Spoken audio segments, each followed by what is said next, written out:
What's up? This video gonna be about Lord Jamar, and he got Eminem in that Will Smith black face mask, and it's like about time. I've always said Eminem is overrated. Yeah, he can spit, he got flow, he got cadence, but he's overrated. If he was black, he wouldn't even be top 50, I'll say top 25 rapper, probably top 50, but he wouldn't be where he gets all this love. This white pass. You see, he dissed Will Smith and says, I ain't got a curse to do like that. And he dissed him. But then he turns around and goes over Europe and wearing a Will Smith mask. What's up with that? To make a point of what? He's always been a cultural bandit. You know, he did a little rant against Trump. He has 30 black dudes standing behind him. That's what he do. He's always been a little weasel, jive, turkey punk, picking on Britney Spears and NSYNC and all these other people who weren't in his, I always said, if you so bad, won't you pick on Nas?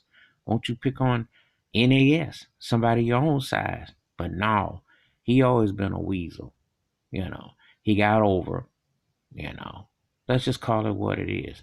He's been wildly successful, but he had blacks push, working with Dr. Dre. Let's be real about stuff.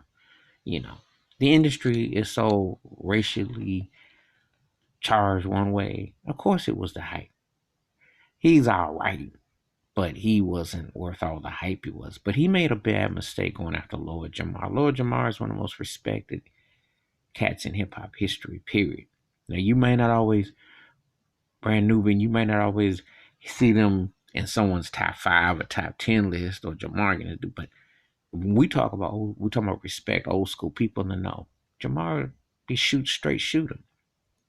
And M felt the need to go after him and diss him and stuff. And then Jamar just countered back. Because Jamar told you he's a guest in the house of hip hop. And how do I feel about that? Yeah, I agree. I agree. Because I'm going to tell you why. I'm a more of an R&B cat, but hip hop is just a first cousin, same thing, offshoot.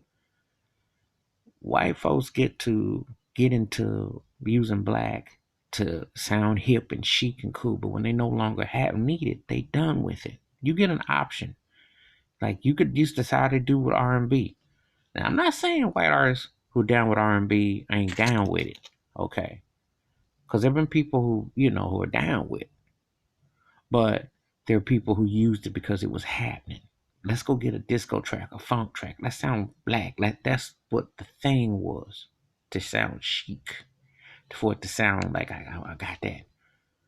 When you're authentic with it, like Tina Marie was, you didn't get the same love. Okay. Eminem to me is always fake the funk. He just a jive turkey, poor white trash white boy who has some decent flow and some cadence, but his whole thing has been running off of black culture.